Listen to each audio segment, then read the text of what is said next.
In March of 1947, demolition crews breaking ground at the former Moorhouse Academy for Wayward Youth in rural Whitmore, Vermont, made a discovery that would haunt the Green Mountain State for decades to come. Beneath the rotting floorboards of what had once been the school's medical wing, workers unearthed the skeletal remains of 7 children, their small bones arranged in wooden crates with meticulous care, each marked with dates spanning from 1924 to 1941. What state investigators tried to bury for nearly 6 years can no longer remain hidden.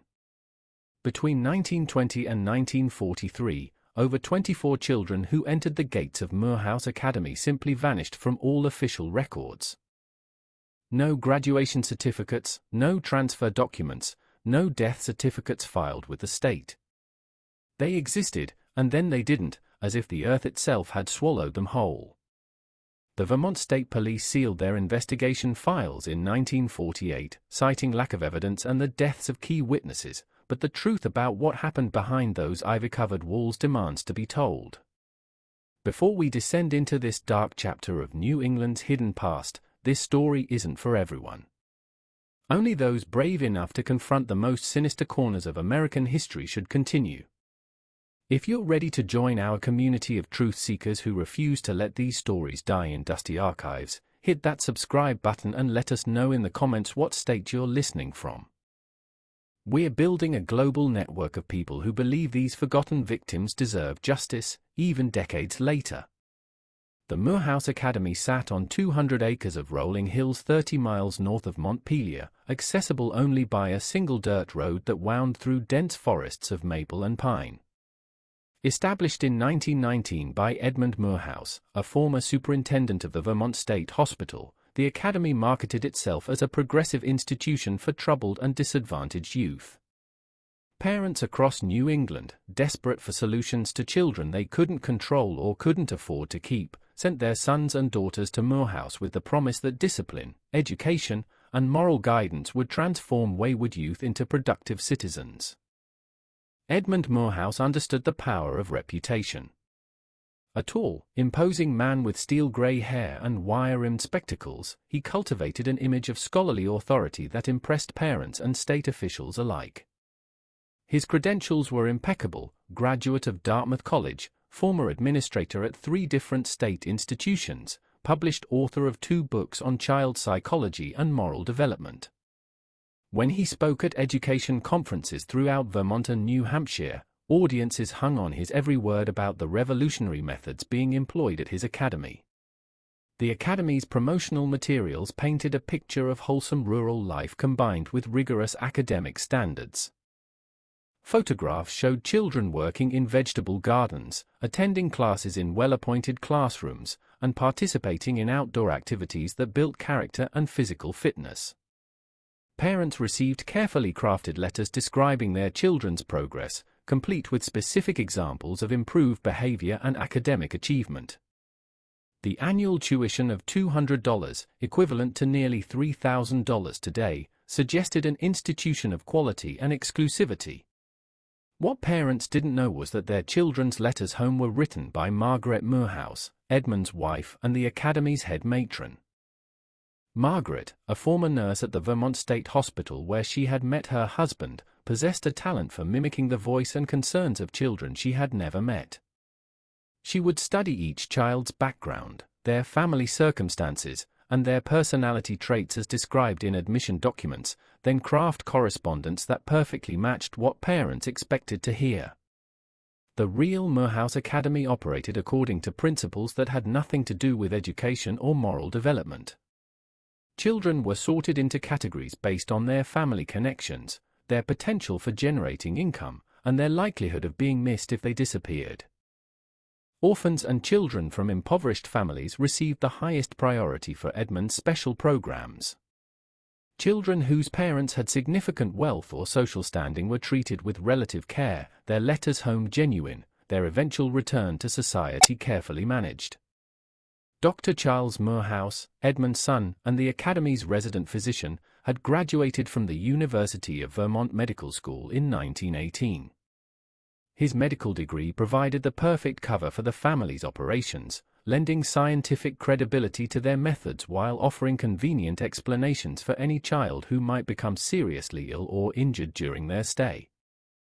Charles maintained detailed medical records that documented a startling pattern of childhood diseases, accidents, and psychological conditions that required immediate intervention. The first documented disappearance occurred in October of 1924. Thomas Whitman, age 12, had been sent to the academy by his aunt in Boston after his parents died in a factory fire. Thomas was described in his admission records as intelligent but defiant, with a tendency toward petty theft and running away from previous placements. His aunt received regular letters describing his progress, his growing interest in agricultural studies, and his apparent happiness with his new environment. The letters continued for 8 months, until May of 1925, when Margaret Moorhouse wrote to inform the aunt that Thomas had been transferred to a facility in California that specialized in advanced agricultural training. No such facility existed. Thomas Whitman's name never appeared on any passenger manifests, train records, or registration documents for schools in California or any other state. He had simply ceased to exist, except in the carefully maintained fiction of Margaret Moorhouse's correspondence. When his aunt attempted to contact the California facility, she received a letter explaining that Thomas had run away during his first week and was presumed to have joined the growing population of vagrant youth who rode the rails during the economic uncertainties of the mid-1920s. The pattern established with Thomas Whitman would be repeated with devastating consistency over the next 19 years. Children would arrive at Moorhouse Academy, their families would receive encouraging updates about their progress, and then they would be transferred to facilities that existed only in the imaginations of their captors. Some were said to have been sent to vocational schools, others to relatives who had supposedly contacted the academy, still others to mental health facilities that could better address their psychological needs. Helen Moorhouse, Edmund's daughter and the Academy's admissions coordinator, maintained the master files that tracked each child's official status. A meticulous record keeper with a talent for forgery, Helen created the documentation that supported each fabricated transfer or disappearance. Her files contained forged letters from relatives, fake medical reports justifying transfers, and detailed correspondence with fictional institutions that provided alibis for missing children. The Moorhouse family's operation required a level of coordination and planning that spoke to their sophisticated understanding of bureaucratic systems and human psychology. They exploited the gaps in communication between institutions, the limited resources available for investigating missing children, and the tendency of overwhelmed parents and guardians to accept official explanations without question. In an era before widespread telephone communication, before standardized record-keeping systems, before the social safety nets that would emerge in later decades, the Moorhouse family created a perfect storm of institutional invisibility. The evidence collected during the raid on Moorhouse Academy painted a picture of systematic cruelty that shocked even experienced federal investigators who had devoted their careers to combating organized crime. Special Agent Morrison's team required 6 weeks to catalog and analyze the materials seized from the academy, revealing a criminal enterprise whose scope and sophistication exceeded anything previously documented in American law enforcement history. Dr. Charles Moorhouse's medical records provided the most damning evidence against the family, documenting experimental procedures conducted on over 40 children between 1924 and 1938. His meticulous notes described surgical operations performed without anesthesia, drug trials using substances that caused permanent neurological damage, and anatomical studies that treated living children as laboratory specimens. The doctor's clinical detachment in describing these procedures demonstrated a complete absence of human empathy that horrified prosecutors preparing for trial. Financial records seized from Helen Moorhouse's files revealed the staggering profitability of the family's trafficking operation. Detailed ledgers documented payments received from buyers throughout North America and South America, with individual transactions ranging from $500 to $3,000 per child. The total revenue generated over 20 years exceeded $400,000, equivalent to over $7 million in today's currency, making the Moorhouse operation one of the most profitable criminal enterprises in New England's history. The correspondence files maintained by Margaret Moorhouse provided insight into the psychological manipulation techniques used to deceive families and maintain the Academy's respectable facade. Her letters demonstrated sophisticated understanding of human psychology and revealed her ability to craft communications that perfectly matched the hopes and fears of desperate parents. The contrast between these fictional narratives and the horrific reality documented in medical records illustrated the family's complete contempt for the families who trusted them with their children's welfare.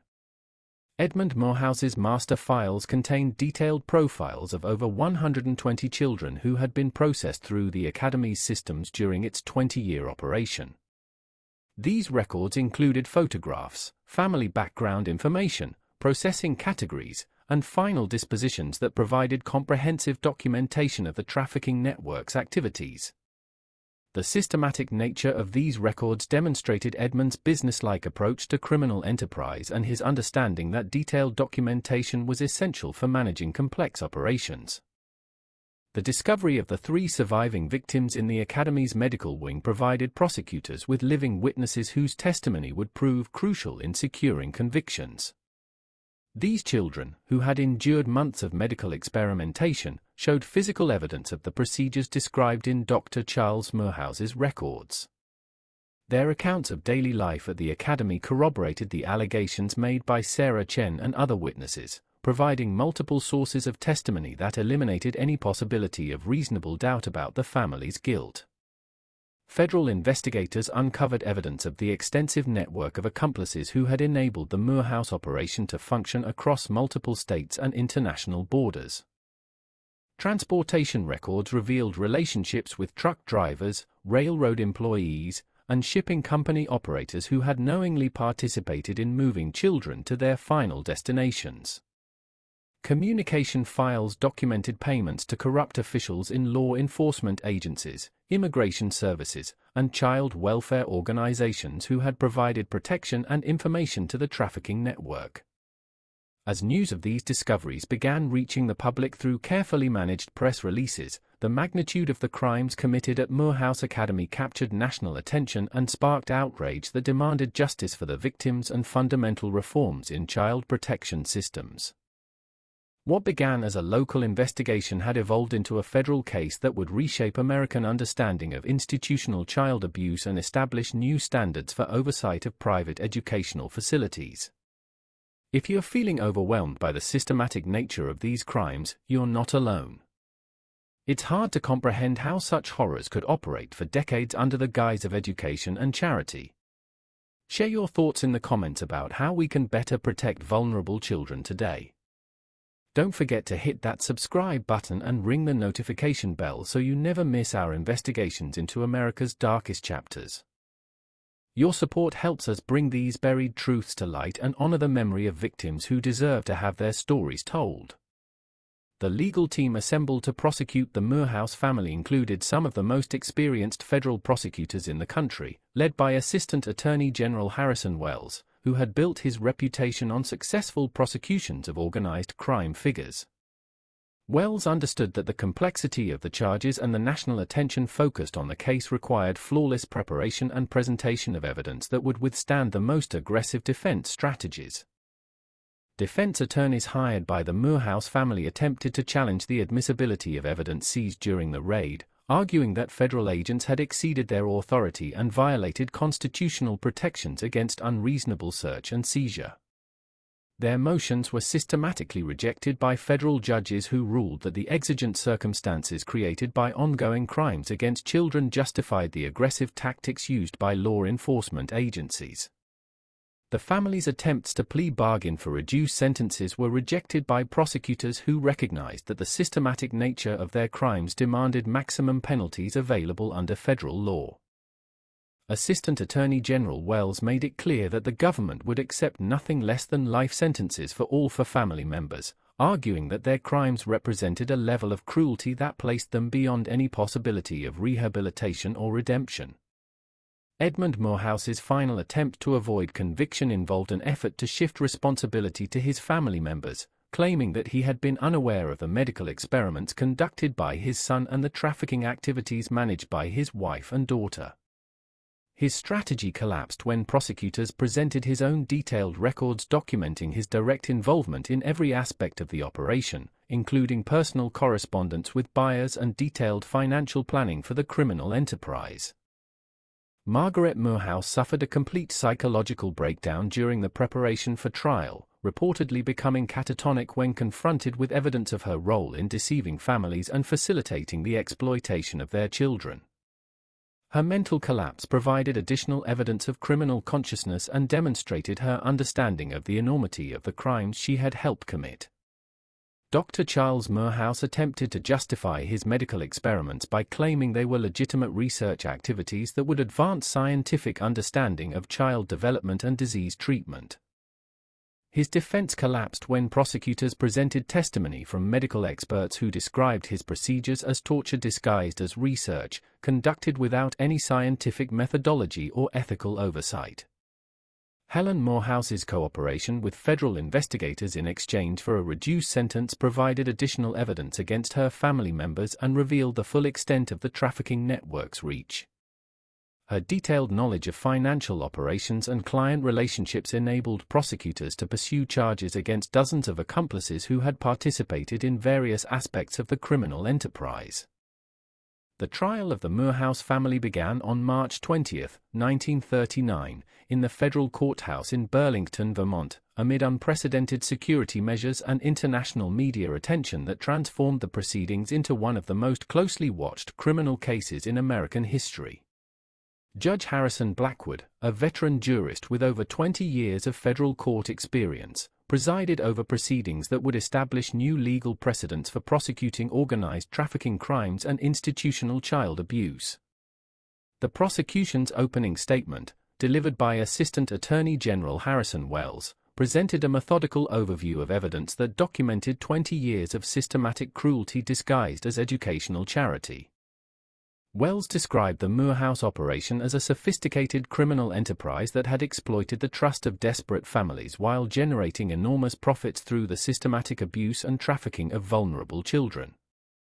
His presentation included photographs, financial records, and medical documentation that provided irrefutable proof of the defendant's guilt. The defense strategy, coordinated by prominent criminal attorney Charles Hamilton, attempted to portray the Morehouse family as dedicated educators whose legitimate activities had been misinterpreted by investigators eager to sensationalize a routine institutional management case. Hamilton argued that the medical procedures conducted by Dr. Charles Morehouse represented standard treatments for troubled children, and that the financial records reflected normal operational expenses rather than evidence of trafficking activities. The prosecution's case gained devastating momentum when Sarah Chen took the witness stand to provide detailed testimony about her experiences at Morehouse Academy. Her account of daily life in the academy's hidden sections, the systematic categorization of children, and the medical procedures she witnessed provided jurors with first-hand evidence of the horrors that had been conducted behind the institution's respectable facade. Her calm, detailed testimony withstood aggressive cross-examination and established her credibility as a reliable witness. The 3 surviving victims discovered during the federal raid provided additional testimony that corroborated Sarah Chen's account and demonstrated the systematic nature of the abuse conducted at the academy. Their physical evidence of medical experimentation, combined with their detailed knowledge of the academy's hidden facilities, eliminated any possibility that jurors might accept the defense's claims about legitimate educational activities. Dr. Charles Morehouse's medical records proved to be the prosecution's most powerful evidence, providing comprehensive documentation of procedures that violated every principle of medical ethics and human decency. Expert witnesses testified that the doctor's experiments served no legitimate research purpose and were designed solely to satisfy the perverted curiosity of buyers who paid premium prices for children who had been subjected to specific types of abuse. The financial evidence presented by prosecutors revealed the staggering scope of the Morehouse operation and demonstrated that profit, rather than education, had been the family's primary motivation throughout their 20-year criminal career. Helen Morehouse's meticulous records documented transactions with buyers throughout North America and South America, providing clear evidence of interstate and international trafficking activities that justified federal prosecution. Edmund Morehouse's decision to testify in his own defense proved to be a catastrophic mistake that provided prosecutors with opportunities to expose the contradictions and lies that characterized his entire criminal enterprise. His arrogant demeanor and obvious contempt for his victims alienated jurors who had already been horrified by evidence of his crimes. His attempts to shift responsibility to his family members were contradicted by his own records, which documented his direct involvement in every aspect of the operation. Margaret Morehouse's mental breakdown prevented her from participating meaningfully in her own defense, but her correspondence files provided prosecutors with evidence of the sophisticated psychological manipulation she had used to deceive families and maintain the Academy's respectable reputation. Expert witnesses testified that her letters demonstrated calculated cruelty designed to exploit the hopes and fears of desperate parents. The prosecution of accomplices who had enabled the Morehouse operation revealed the extensive network of corruption that had protected the family's activities for 2 decades.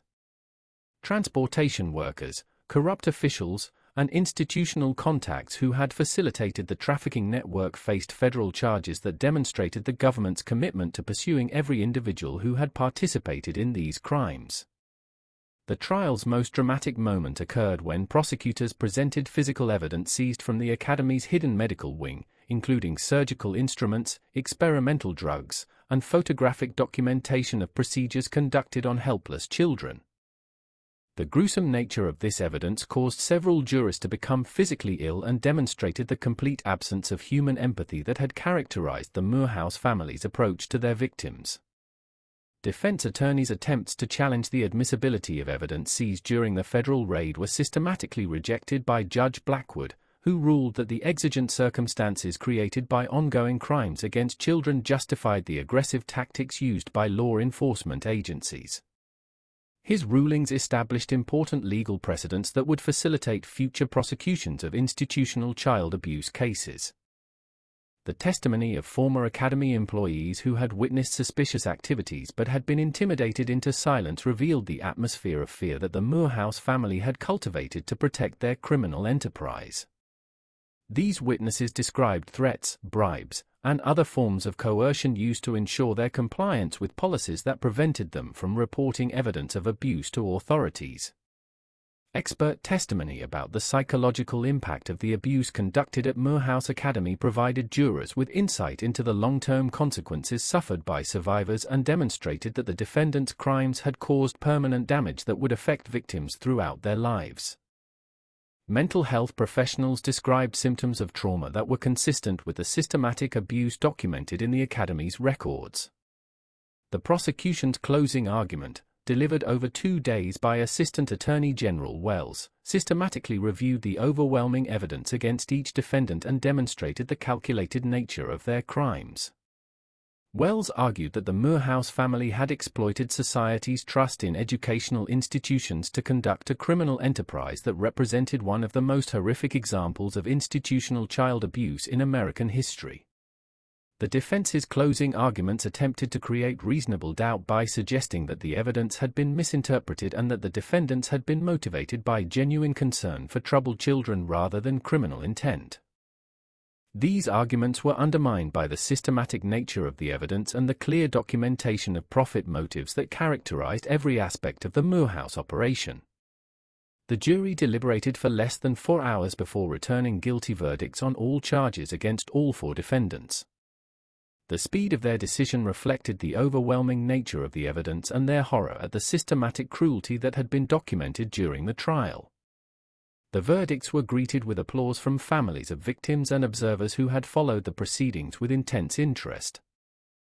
The sentencing hearing on June 15, 1939, marked the final chapter in the legal proceedings against the Morehouse family and provided families of victims with the justice they had sought for over 2 decades. Judge Harrison Blackwood delivered sentences that reflected the unprecedented nature of the crimes and established new standards for punishment of institutional child abuse that would influence American jurisprudence for generations to come. Edmund Moorhouse received for consecutive life sentences without possibility of parole, making him the first person in Vermont history to receive such severe punishment for crimes against children. Judge Blackwood's sentencing statement described Edmund as a calculating predator who had exploited society's trust in educational institutions to conduct systematic abuse that represented one of the most horrific examples of organized cruelty in American criminal history.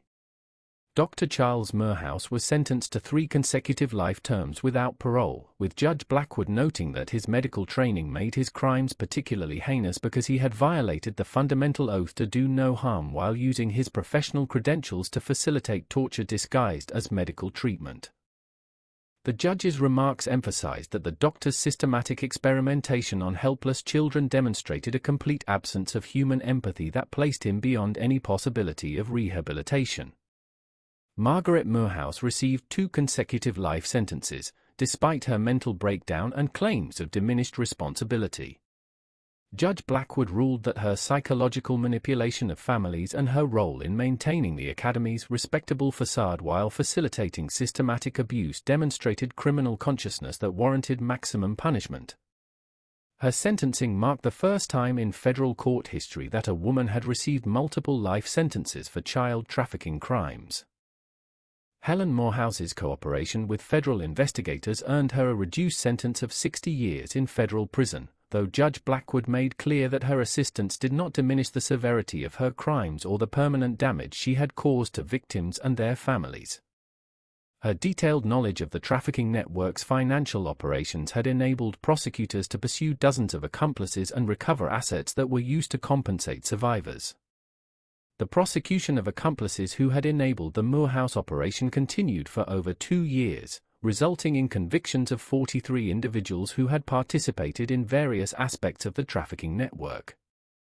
These prosecutions sent a clear message that the government would pursue every person who had facilitated institutional child abuse, regardless of their level of involvement or their claims of ignorance about the criminal nature of their activities. The Moorhouse Academy property was seized by federal authorities and sold at public auction, with proceeds distributed to survivors and families of victims as partial compensation for the suffering they had endured. The Academy buildings were demolished in a ceremony attended by survivors, family members, and officials who wanted to ensure that no trace remained of the institution where such horrors had been conducted.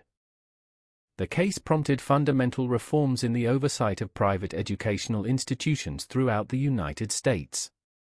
New federal regulations required comprehensive background investigations of institutional staff, mandatory reporting of suspicious activities, and regular unannounced inspections by qualified investigators. These reforms, known collectively as the Moorhouse Protocols, established standards that continue to influence child protection policies today. Sarah Chen's courage in escaping from the Academy and providing testimony that was crucial to the prosecution earned her recognition as a hero whose bravery had prevented additional children from becoming victims. She was awarded a Congressional Gold Medal for her service to justice and became an advocate for child protection reforms who worked tirelessly to ensure that similar crimes could never again be conducted under the cover of educational respectability. The 3 surviving victims discovered during the federal raid received comprehensive medical and psychological treatment funded by the federal government, representing the first systematic effort to address the long-term consequences of institutional child abuse. Their recovery process provided important insights into trauma treatment that influenced the development of therapeutic approaches still used by mental health professionals today. The investigation revealed that over 60 children had been processed through the Moorhouse trafficking network during its 20-year operation, with their ultimate fates remaining unknown despite extensive efforts by federal investigators to trace their final destinations. Memorial services were held for these victims, whose disappearances represented one of the greatest tragedies in Vermont's history and served as a reminder of the vulnerability of children who lack family protection. The financial investigation uncovered assets worth over $2 million in today's currency that had been accumulated through the systematic exploitation of vulnerable children. These assets were liquidated and used to establish the Moorhouse Memorial Fund, which continues to provide assistance to survivors of institutional child abuse and supports organizations working to prevent similar crimes. The psychological impact of the case extended far beyond the immediate victims to include family members who had unknowingly entrusted their children to predators disguised as educators. Support groups were established to help these families process their grief and guilt, providing services that became models for victim assistance programs throughout the country. Edmund Moorhouse died in federal prison in 1951, 12 years after his conviction, having never expressed remorse for his crimes or provided information that might have helped investigators locate missing children. His death was noted only in official prison records, reflecting society's desire to forget the man who had caused such systematic suffering while maintaining a facade of Christian charity and educational mission. Dr. Charles Moorhouse survived until 1963, spending his final years in prison isolation after other inmates learned of his crimes against children. Margaret Moorhouse died in a federal psychiatric facility in 1959, having never recovered from the mental breakdown she suffered during the trial. Helen Moorhouse served her full sentence and was released in 1999, dying in obscurity in 2003 without ever speaking publicly about her role in the trafficking network. What lessons can we learn from this horrific chapter in American history? How can we ensure that vulnerable children are protected from those who would exploit them under the guise of education or charity? The Moorhouse case reminds us that evil can hide behind respectable facades and that constant vigilance is necessary to protect the most vulnerable members of our society. Share your thoughts about how we can honor the memory of these victims by creating better protection systems for children today. Subscribe to our channel and hit that notification bell to join our community of truth seekers who believe these stories must be told so that history never repeats such horrors. Thank you for having the courage to confront this dark chapter and for helping us ensure that these forgotten victims are finally remembered with the dignity and respect they deserved in life. The Moorhouse family's integration into Vermont society was a masterpiece of calculated deception that took years to perfect. Edmund understood that their operation's success depended entirely on maintaining an impeccable public reputation, and he orchestrated every aspect of their community presence with the precision of a military campaign. Edmund served on the board of the Whitmore Methodist Church, where his deep baritone voice led congregational hymns every Sunday morning. He donated generously to local charities, sponsored the annual church picnic, and delivered stirring speeches about moral responsibility and community service. Pastor William Henley would later describe Edmund as one of the most devoted Christian men he had ever known, a pillar of faith whose dedication to helping troubled children inspired the entire congregation. Margaret Moorhouse became the social center of the community's charitable activities. She organized clothing drives for needy families, coordinated meals for new mothers, and served as president of the Whitmore Women's Auxiliary for 7 consecutive years. Her expertise as a former nurse made her the unofficial medical advisor for families who couldn't afford regular doctor visits, and her gentle manner with children earned her a reputation as a natural caregiver who understood the special needs of difficult youth. The family's public persona was reinforced by carefully managed interactions with the children in their care. During town events and church services, the Moorhouses would bring selected students who had been thoroughly coached on their roles. These children, typically those from wealthy families who would eventually be returned home, appeared well-fed, properly dressed, and enthusiastically grateful for the opportunities provided by the academy. They spoke glowingly of their education, their character development, and their appreciation for the Moorhouse family's guidance. Dr. Charles Moorhouse established himself as an essential medical resource for the isolated community. He provided free medical examinations for local children, treated injuries and illnesses among families who couldn't afford to travel to Montpelier for care, and served as the unofficial public health officer during an influenza outbreak in 1926. His medical expertise and generous spirit earned him the trust and admiration of parents throughout the region, making it unthinkable that he could be involved in harming the children under his professional care. Helen Moorhouse cultivated relationships with state education officials and social service administrators who were responsible for monitoring private institutions. She invited these officials to carefully orchestrated visits where they observed model classrooms, spoke with selected students, and reviewed meticulously maintained records that demonstrated the Academy's compliance with all relevant regulations. Her charm and apparent dedication to administrative excellence convinced officials that Moorhouse Academy represented the gold standard for private youth institutions. The family's method of victim selection revealed their sophisticated understanding of social vulnerabilities and institutional blind spots. They prioritized children whose disappearances would generate minimal investigation or sustained attention. Orphans were ideal targets because they lacked family members who would persistently inquire about their welfare. Children from impoverished families often came from circumstances where parents were already overwhelmed by economic survival and might actually feel relieved to have one less mouth to feed. Children with behavioral problems or minor criminal histories were particularly valuable because their difficult reputations provided ready explanations for any subsequent disappearances. If such a child was reported missing, authorities and even family members might assume they had simply run away again, as they had done before. The social stigma attached to these children's backgrounds meant that communities were less likely to mobilize search efforts or demand thorough investigations. The Academy's remote location provided perfect operational security for the family's activities. The single-access road could be easily monitored, preventing unexpected visitors from observing anything suspicious. The nearest neighbors lived more than 3 miles away, too far to hear sounds that might raise questions. The dense forest surrounding the property offered countless locations for disposal of evidence, while the Academy's legitimate educational purpose provided cover for any unusual activities observed by occasional visitors.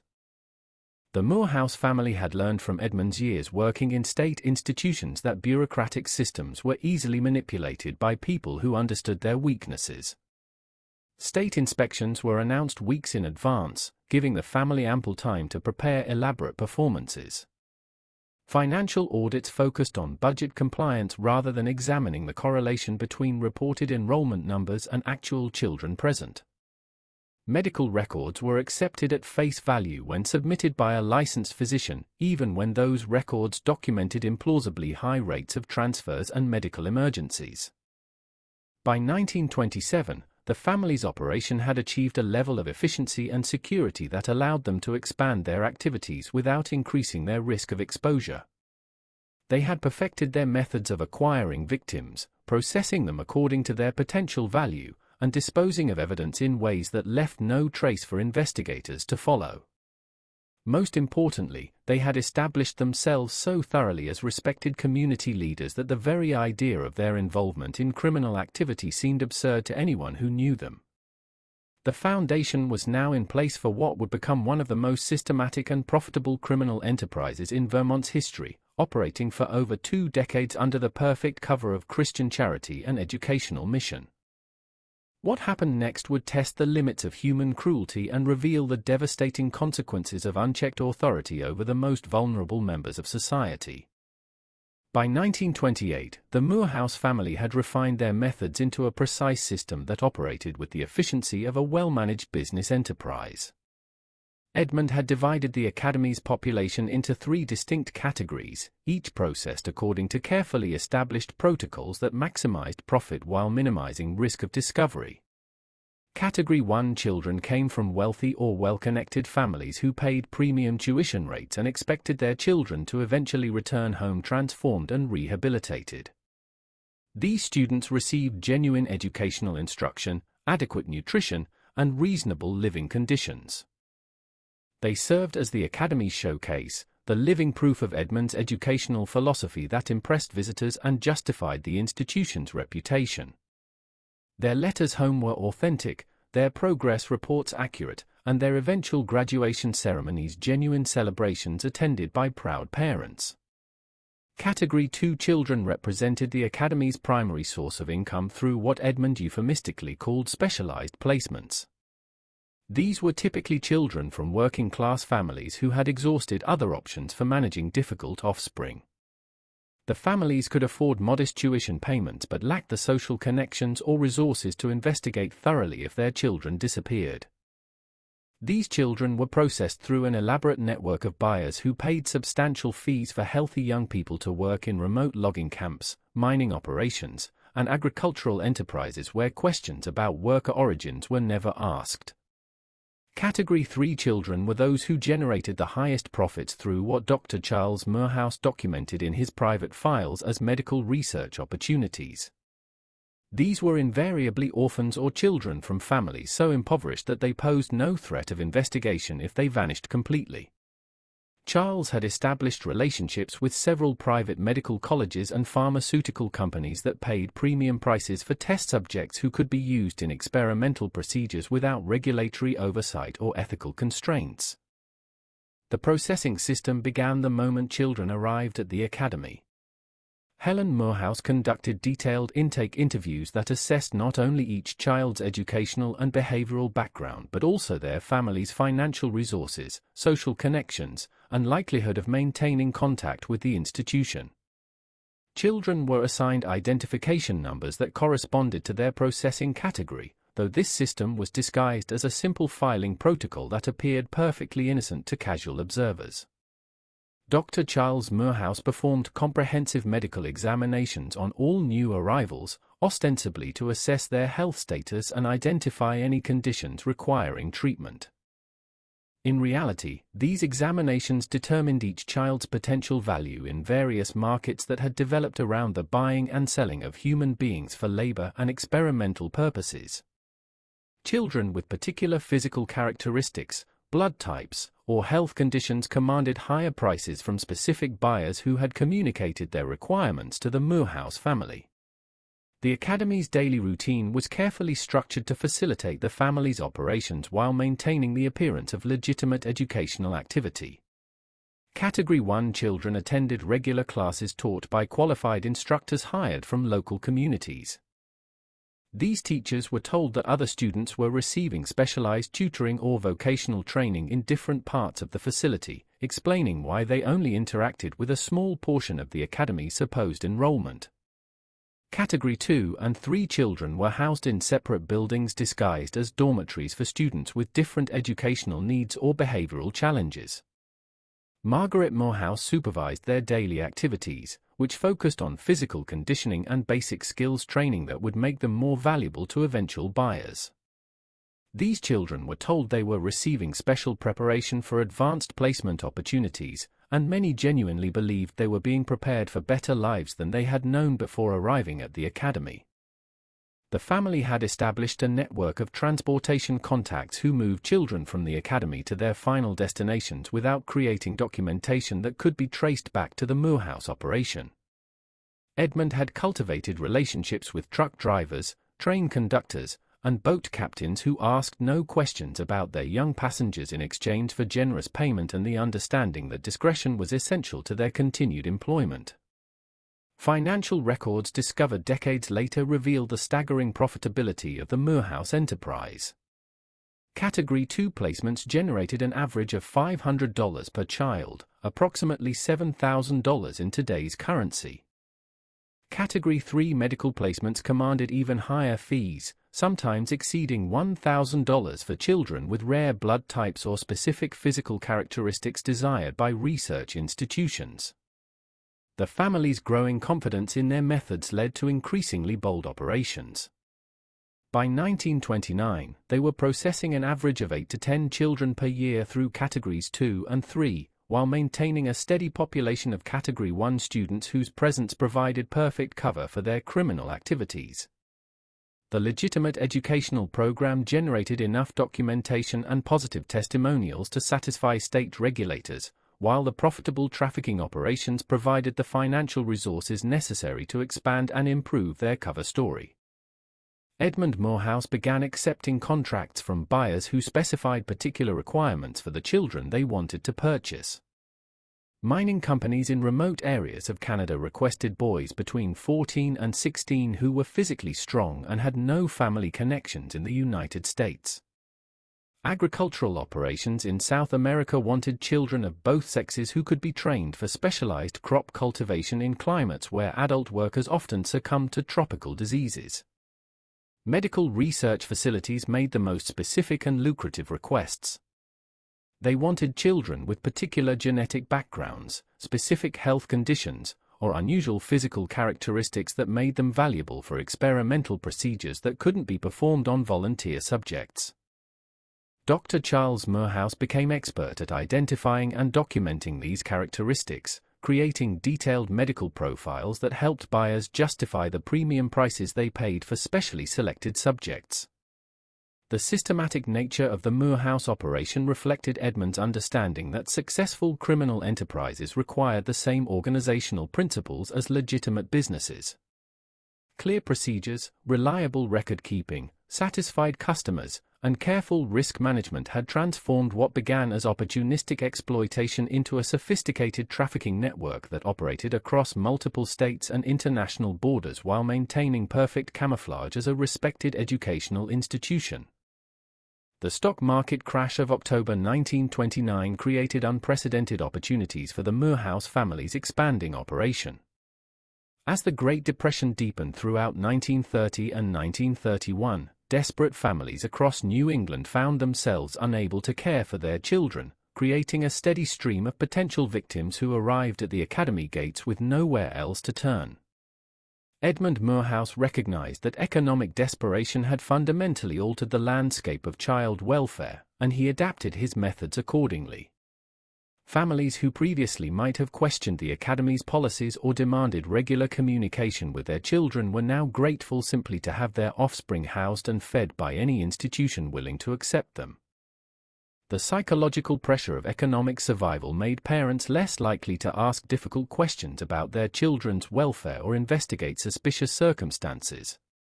The family implemented what Edmund privately called the Economic Efficiency Protocol, a systematic approach to identifying and exploiting families whose financial circumstances made them ideal sources of Category 2 and 3 children.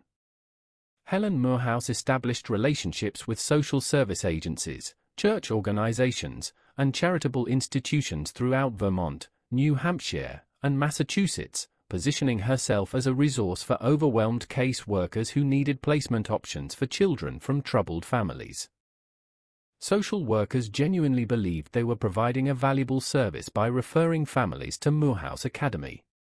Helen's reputation for caring dedication and the Academy's impressive credentials made it seem like an ideal solution for children who might otherwise end up in overcrowded state institutions or living on the streets. The modest tuition fees were often waived entirely for families demonstrating genuine financial hardship, making the Academy seem like a charitable organization rather than a profit-driven enterprise. Dr. Charles Moorhouse expanded his medical research partnerships during this period, recognizing that economic desperation had created new markets for human experimentation. Pharmaceutical companies struggling with reduced research budgets were eager to find cost-effective alternatives to expensive laboratory animals and volunteer subjects. Medical schools facing decreased enrollment and reduced funding needed inexpensive teaching materials for anatomy courses and surgical training programs. The doctor's client base grew to include military research facilities investigating the effects of chemical weapons, private hospitals testing experimental surgical procedures, and industrial companies studying the health impacts of workplace exposure to dangerous substances. Each client paid premium rates for subjects who met specific criteria, and Charles became expert at identifying children whose physical characteristics, health conditions, or genetic backgrounds made them particularly valuable for these applications. Margaret Moorhouse developed increasingly sophisticated methods for managing communication between the Academy and the families of missing children.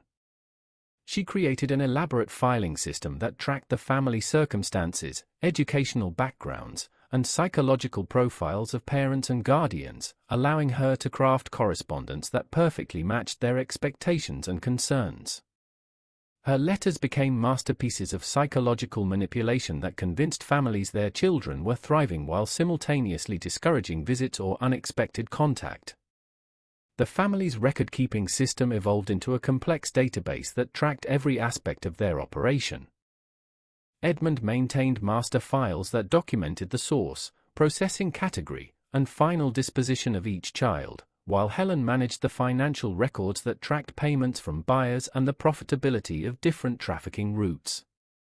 Charles kept detailed medical records that served both as documentation for buyers and as protection against potential future investigations. The Academy's physical infrastructure was modified to support the expanded operation. New buildings were constructed under the guise of providing additional dormitory and classroom space, but their actual purpose was to house Category 2 and 3 children separately from the legitimate students who might witness or report suspicious activities. Underground tunnels connected these facilities to the main campus, allowing children to be moved discreetly without being observed by visitors or Category 1 students. The family invested heavily in transportation infrastructure, purchasing trucks and establishing relationships with shipping companies that could move children efficiently to distant locations. Edmund acquired property in remote areas of Vermont and New Hampshire that served as temporary holding facilities where children could be housed while arrangements were finalized for their ultimate destinations. These facilities were disguised as summer camps or agricultural training centers, providing additional cover for the trafficking operation. Security measures became increasingly elaborate as the volume of the operation grew. The family hired additional staff members who were carefully selected for their desperation, criminal backgrounds, or psychological vulnerabilities that made them unlikely to report suspicious activities to authorities. These employees were paid generous salaries in exchange for absolute loyalty and discretion, creating a network of accomplices who had strong financial incentives to protect the family's secrets. Edmund implemented what he called quality control protocols, systematic procedures for evaluating the effectiveness of different processing methods and identifying opportunities for operational improvements. Children who successfully completed Category 2 placements without generating investigations were studied to determine what factors contributed to their successful disposal. Children whose disappearances prompted inquiries from families or authorities were analyzed to identify warning signs that could be used to avoid similar problems in the future. The family's growing expertise in human trafficking attracted attention from criminal organizations operating in major cities along the East Coast. Edmund began receiving contracts from buyers who wanted specific types of children for purposes that went far beyond labor exploitation or medical experimentation. These clients paid extraordinary fees for children who met particular physical requirements or came from specific ethnic backgrounds, creating new revenue streams that dramatically increased the profitability of the Academy's operations. By 1932, the Moorhouse Academy had become the center of a trafficking network that extended from Canada to South America, processing an average of 15 to 20 children annually through Categories 2 and 3 while maintaining a legitimate educational program that provided perfect cover for their criminal enterprise. The systematic efficiency of their operation reflected years of careful refinement and represented the culmination of Edmund's vision for transforming child exploitation into a sophisticated business enterprise that could operate indefinitely without detection. The years between 1932 and 1938 marked the absolute peak of the Moorhouse family's criminal enterprise, a period when their operation achieved levels of efficiency and profitability that transformed them into one of the most successful human trafficking organizations in American history. During these 6 years, over 40 children disappeared through their processing system, generating profits that exceeded $200,000, equivalent to nearly $4 million in today's currency. Edmund Moorhouse had achieved his vision of creating a criminal organization that operated with the precision and reliability of a legitimate corporation. The Academy processed children according to standardized procedures that minimized risk while maximizing profit, and their client base had expanded to include buyers from across North America and South America who relied on the Moorhouse family to provide exactly the types of children they required for specific purposes. The family's success attracted the attention of organized crime syndicates operating out of Boston, New York, and Montreal, leading to partnerships that dramatically expanded their operational capacity. These criminal organizations provided transportation networks, financial services, and political protection that allowed the Moorhouse operation to process larger numbers of children while reducing their exposure to law enforcement investigation. Dr. Charles Moorhouse became the primary liaison with medical research clients who represented the most lucrative segment of their business. His relationships with pharmaceutical companies, medical schools, and research institutions generated contracts worth thousands of dollars for individual children who possessed specific characteristics desired for experimental purposes.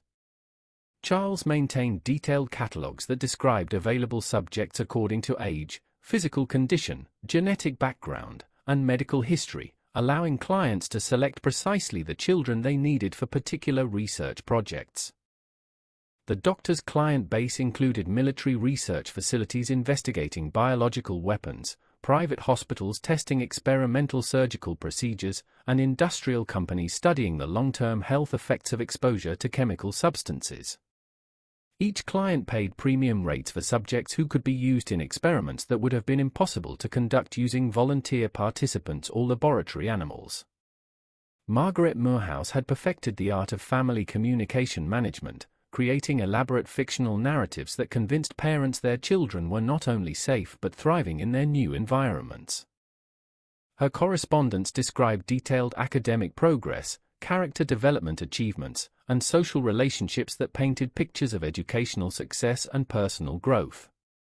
Parents received photographs of children who resembled their offspring engaged in activities that supported these fictional narratives. The family's record-keeping system had evolved into a sophisticated database that tracked every aspect of their operation with meticulous precision.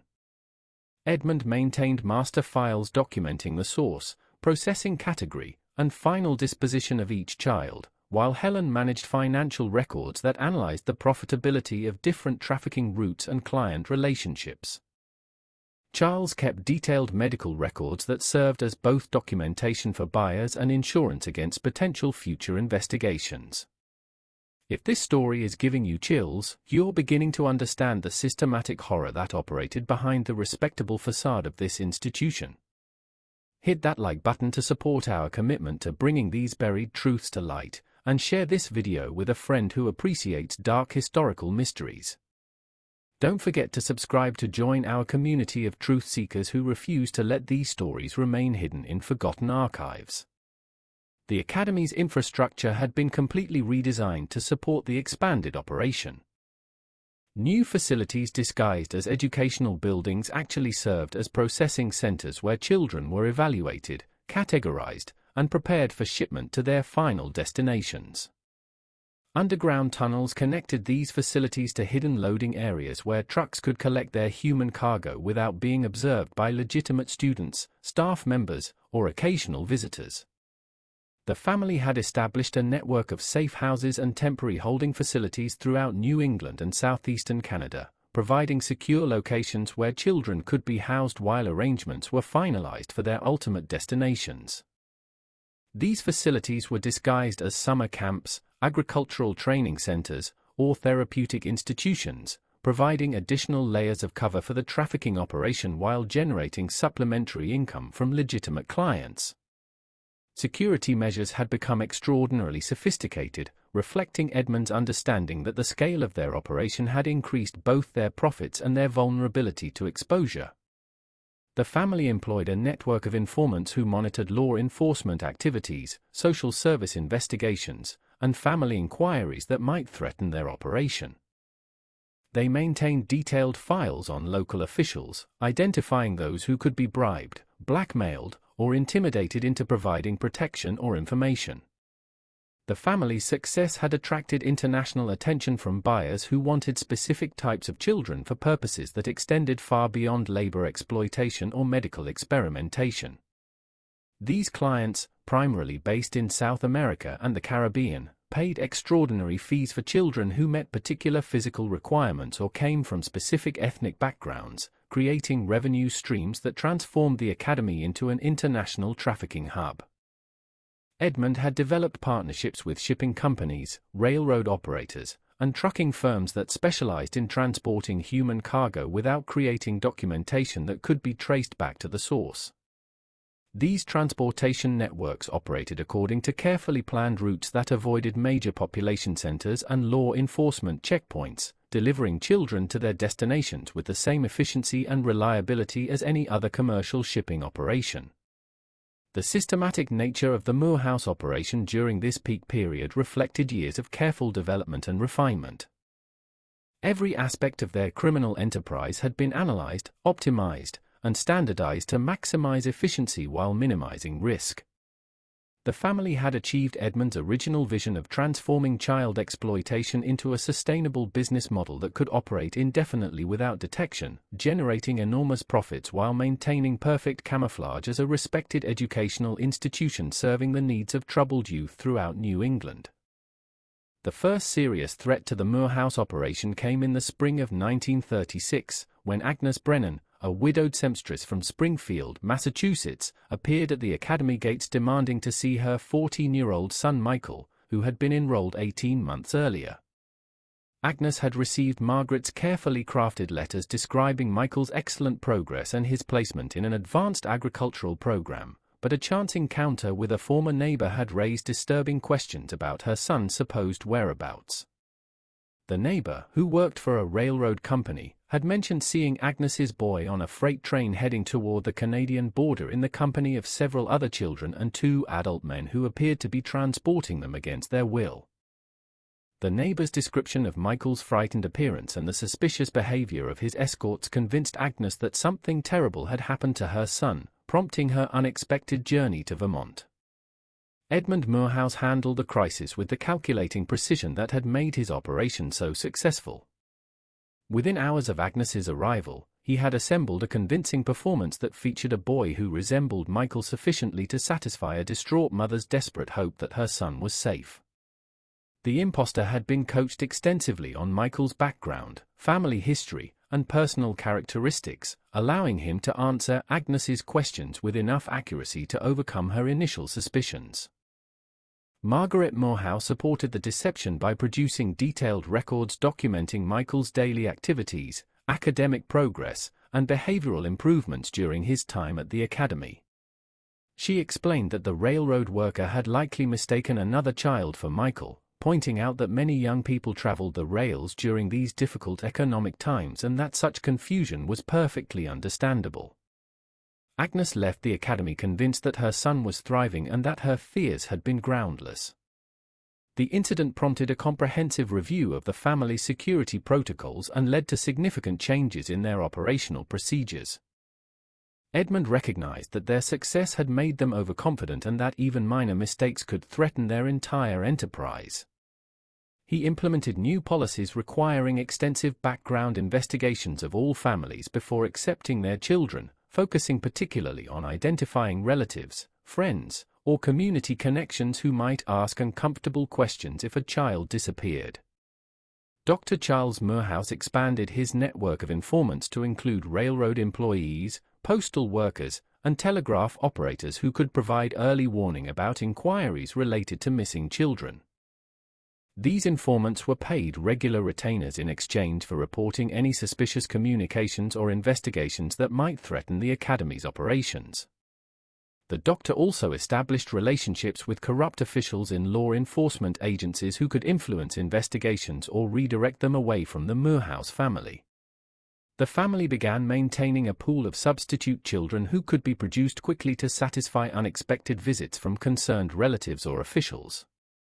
These children were carefully selected from Category 1 students and trained extensively to impersonate missing victims, learning their backgrounds, personalities, and family histories with sufficient detail to withstand casual scrutiny. The substitutes were rewarded generously for their cooperation and threatened with severe consequences if they revealed the truth about their roles. Helen Moorhouse developed increasingly sophisticated methods for monitoring communications between the academy and the outside world. She established relationships with postal employees who reported mail addressed to missing children, telegraph operators who monitored messages related to the academy, and telephone company workers who could intercept calls from suspicious callers. This intelligence network provided advance warning about potential investigations and allowed the family to prepare appropriate responses. The family's transportation networks were redesigned to eliminate the types of exposure that had nearly compromised the operation during the Brennan incident.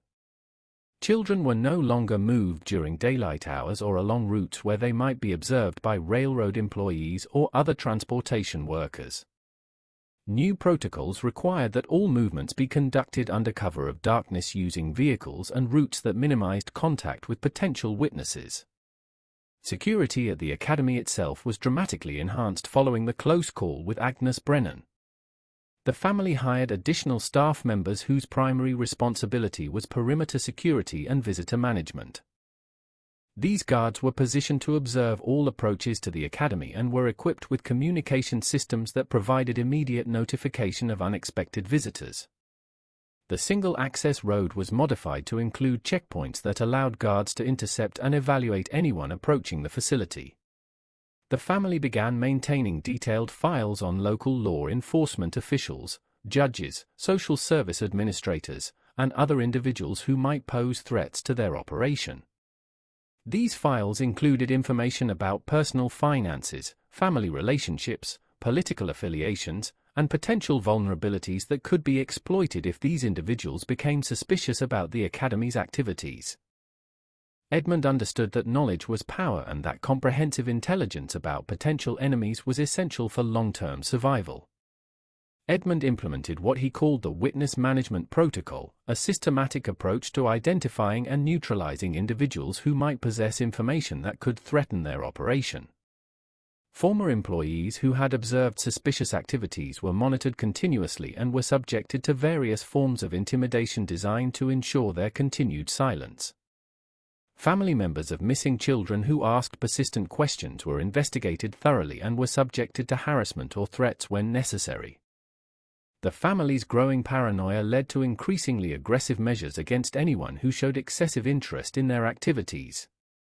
A social worker who asked detailed questions about the academy's record-keeping procedures was transferred to a different district after Edmund made strategic donations to influential politicians. A local reporter who investigated rumors about missing children found himself facing trumped-up criminal charges that destroyed his career and eliminated him as a threat. By 1937, the Moorhouse family had transformed their operation into a fortress-like enterprise protected by multiple layers of security, intelligence gathering, and threat neutralization. Their close call with exposure had taught them that success required constant vigilance and ruthless elimination of anyone who might threaten their criminal empire. The systematic paranoia that characterized their operations during this period reflected their understanding that they had crossed lines that made retreat impossible and that their survival depended on maintaining absolute control over every aspect of their environment.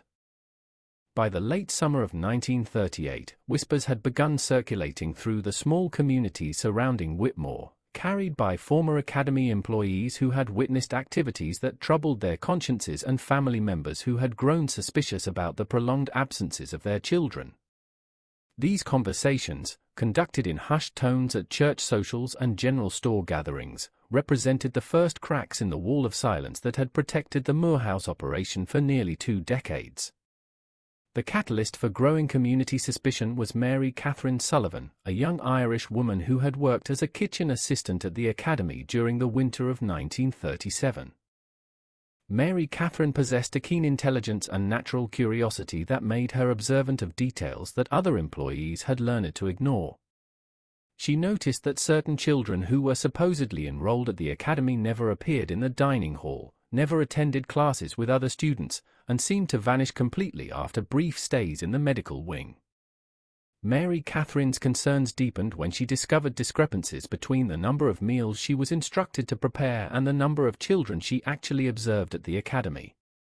Her careful counting revealed that she was consistently cooking for significantly fewer students than the academy's official enrollment records indicated, suggesting that many children who were supposedly receiving education and care at the facility simply did not exist. The young woman's attempts to discuss these observations with other staff members were met with nervous deflection and warnings that asking too many questions could result in immediate dismissal.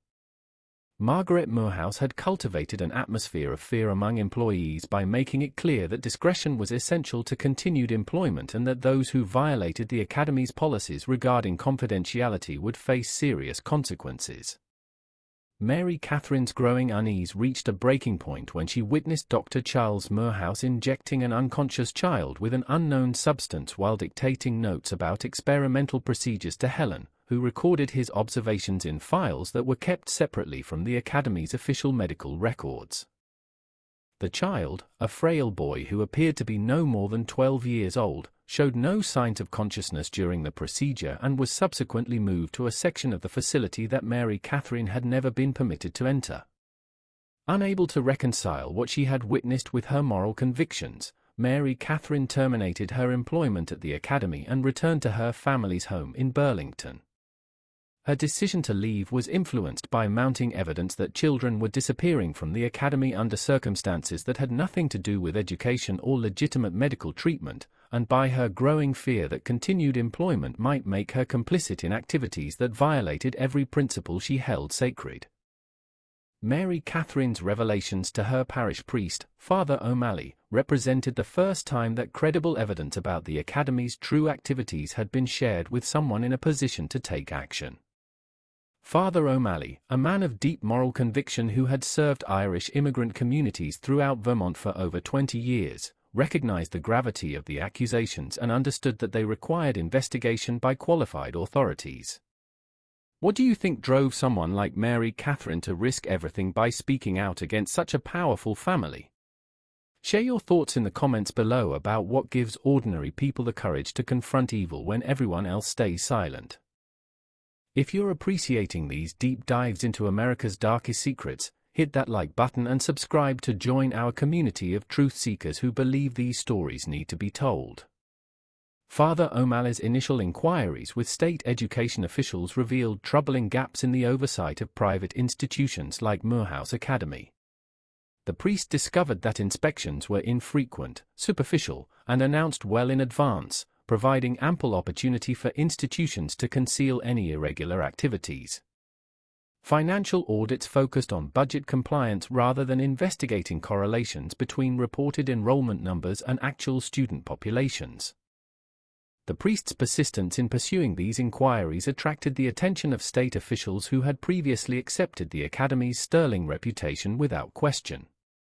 His detailed questions about student welfare, medical procedures, and record-keeping practices prompted a review of files that revealed inconsistencies between different reports submitted by the Academy over several years. Edmund Morehouse learned about Father O'Malley's investigation through his network of informants within state government offices. The priest's inquiries represented exactly the type of sustained attention that the family had worked so hard to avoid, and Edmund recognized that aggressive action would be necessary to neutralize this threat before it could gather momentum and attract additional investigators. The family's initial response involved attempting to discredit Mary Catherine Sullivan by spreading rumors about her mental stability and moral character throughout the Irish community in Burlington. Margaret Morehouse contacted influential parishioners at St. Joseph's Church, where Mary Catherine attended services, suggesting that the young woman had demonstrated disturbing behavior during her employment and had been dismissed for theft and dishonesty. When character assassination proved insufficient to silence Mary Catherine's allegations, the family escalated to direct intimidation. Helen Morehouse arranged for threatening letters to be delivered to Mary Catherine's family home, warning that continued cooperation with Father O'Malley's investigation would result in serious consequences for her and her relatives.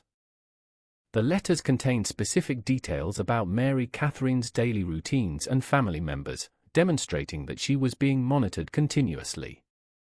Dr. Charles Morehouse leveraged his medical credentials to suggest that Mary Catherine might be suffering from psychological disorders that explained her fantastic allegations about the Academy.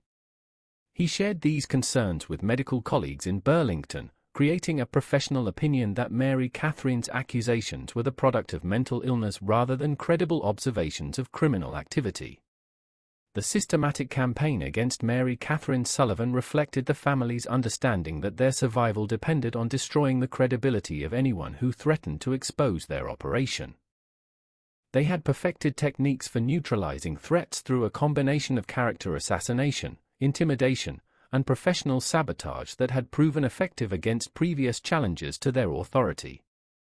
Father O'Malley's investigation continued despite the family's efforts to discredit his primary witness, and his persistence began attracting attention from additional community members who had harbored their own suspicions about the Academy.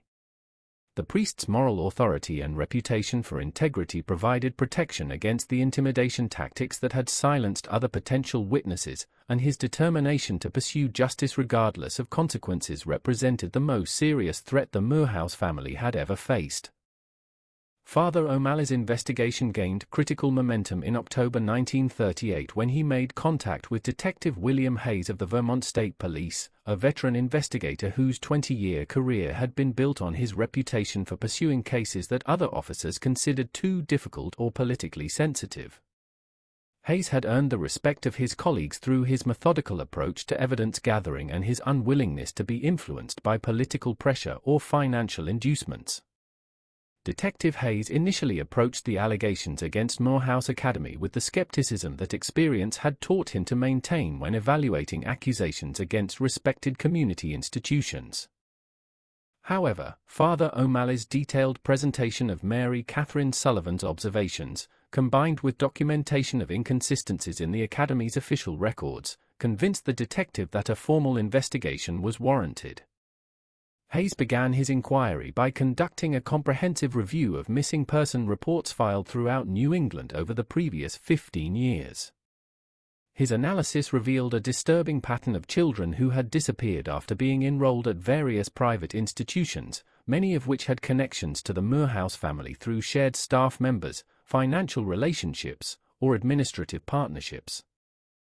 The detective's methodical approach uncovered a network of disappearances that extended far beyond the boundaries of Vermont.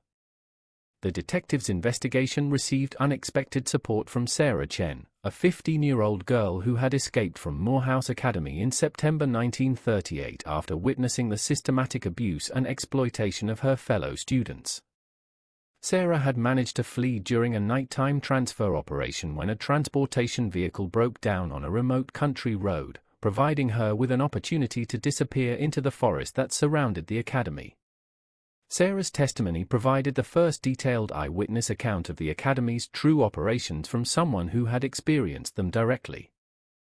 She described the three-category system used to classify children, the underground facilities where Category 2 and 3 students were housed, and the medical procedures conducted by Dr. Charles Moorhouse on children who were too weak or frightened to resist. Her detailed knowledge of the academy's layout, personnel, and procedures convinced Detective Hayes that her allegations were credible. The young woman's escape had created panic within the Moorhouse family, who recognized that Sarah possessed information that could destroy their entire operation. Edmund had mobilized every available resource to locate and recapture her, including hiring private investigators and offering substantial rewards to anyone who could provide information about her whereabouts. The family's desperate search efforts had actually drawn additional attention to their activities and had prompted several community members to contact Detective Hayes with their own suspicions. Sarah's testimony was corroborated by physical evidence that Detective Hayes discovered during a clandestine examination of the academy grounds. Working with a team of trusted investigators during a weekend when the Moorhouse family was attending an education conference in Boston, Hayes documented the existence of underground tunnels, hidden transportation areas, and medical facilities that bore no resemblance to the educational infrastructure described in the academy's official materials. The detectives' team discovered fragments of clothing, personal belongings, and medical equipment that supported Sarah's descriptions of the activities conducted in the academy's hidden sections. Most significantly, they found detailed records hidden in Dr. Charles Moorhouse's private office that documented medical experiments conducted on children who were identified only by number rather than name, suggesting a systematic effort to dehumanize victims and eliminate evidence of their identities. Detective Hayes realized that the scope of the Moorhouse operation required resources and expertise that exceeded the capabilities of local law enforcement agencies. He requested assistance from federal authorities, specifically the Federal Bureau of Investigation, which had recently expanded its jurisdiction to include crimes that crossed state boundaries. The FBI's involvement represented a dramatic escalation in the investigation and provided access to investigative techniques and resources that the Moorhouse family had never encountered. The federal investigation was led by Special Agent Robert Morrison, a methodical investigator who specialized in organized crime cases and understood the sophisticated techniques used by criminal enterprises to evade detection. Morrison's team included specialists in financial crimes, document analysis, and interstate transportation, providing the multidisciplinary approach necessary to unravel the complex network that the Moorhouse family had constructed. Agent Morrison's investigation revealed the true scale of the trafficking operation, which extended from Canada to South America and involved dozens of accomplices in transportation, documentation, and final placement of victims. Financial records seized during coordinated raids on the academy and associated properties documented profits exceeding $300,000, generated through the systematic exploitation of over 60 children during the academy's 20-year operation. The family's growing awareness that they were under federal investigation prompted increasingly desperate measures to eliminate evidence and silence potential witnesses. Edmund Moorhouse began destroying records, liquidating financial assets, and making preparations for the family to flee the United States permanently. His frantic efforts to cover their tracks actually provided additional evidence for investigators, who were monitoring their communications and financial transactions. Margaret Moorhouse attempted to convince remaining Category 1 students to provide testimony supporting the Academy's reputation as a legitimate educational institution. She offered financial incentives, threatened consequences for non-cooperation, and appealed to student loyalty in efforts to create witnesses who would contradict the allegations being made by Sarah Chen and other escapees. Her manipulation efforts were largely unsuccessful, as many students had witnessed activities that contradicted the Academy's official mission. Dr. Charles Moorhouse made the fatal mistake of attempting to intimidate Detective Hayes directly, approaching the investigator at his home and offering substantial bribes in exchange for terminating the investigation. The doctor's clumsy attempt at corruption was recorded by federal agents, providing prosecutors with clear evidence of obstruction of justice and confirming that the Moorhouse family understood the criminal nature of their activities. Helen Moorhouse's efforts to destroy financial records were hampered by the FBI's swift action in freezing bank accounts and seizing documents before they could be eliminated. Her detailed record-keeping, which had been essential to the operation's success, now provided prosecutors with comprehensive documentation of the family's crimes and the systematic nature of their trafficking enterprise. The convergence of eyewitness testimony, physical evidence, financial records, and federal resources created an overwhelming case against the Moorhouse family that made conviction virtually certain.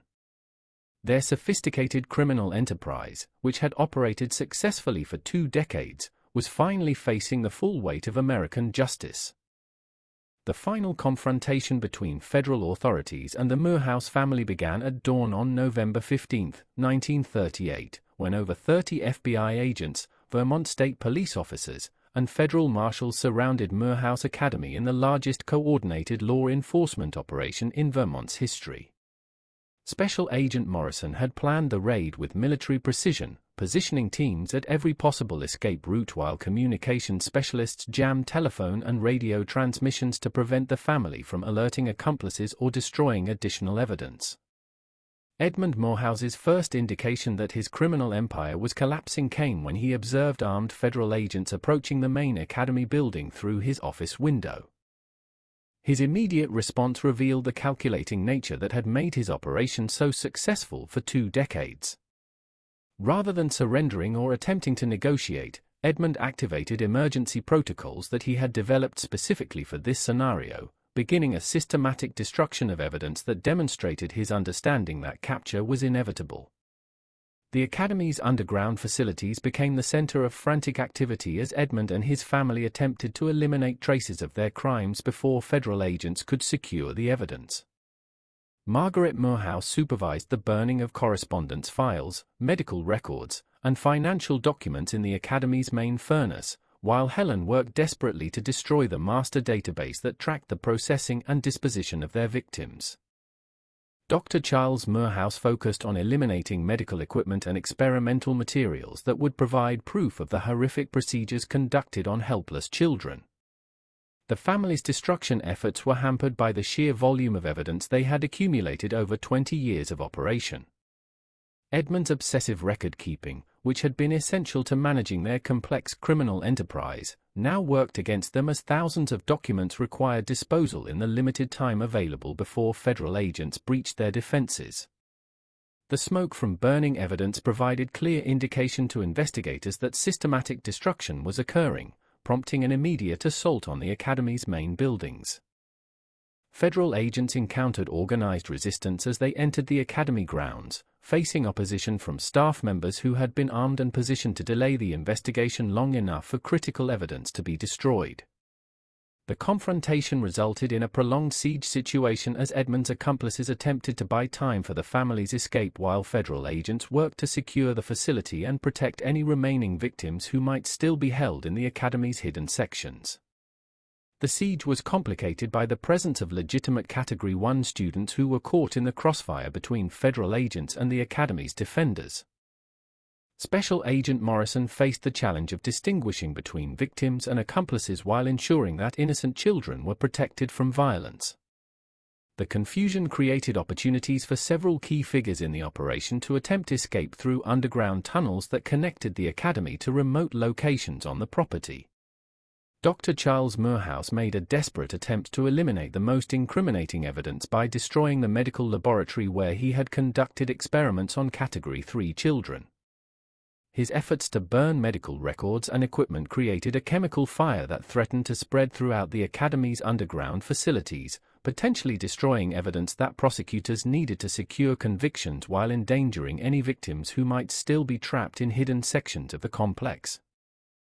The breakthrough in the siege came when Sarah Chen, working with federal agents, provided detailed information about the Academy's underground layout and the locations where evidence was most likely to be stored.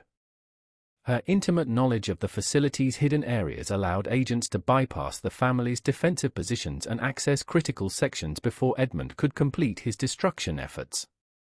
Federal agents discovered a nightmarish scene in the Academy's hidden medical wing, where they found evidence of systematic experimentation on children who had been treated as laboratory animals rather than human beings.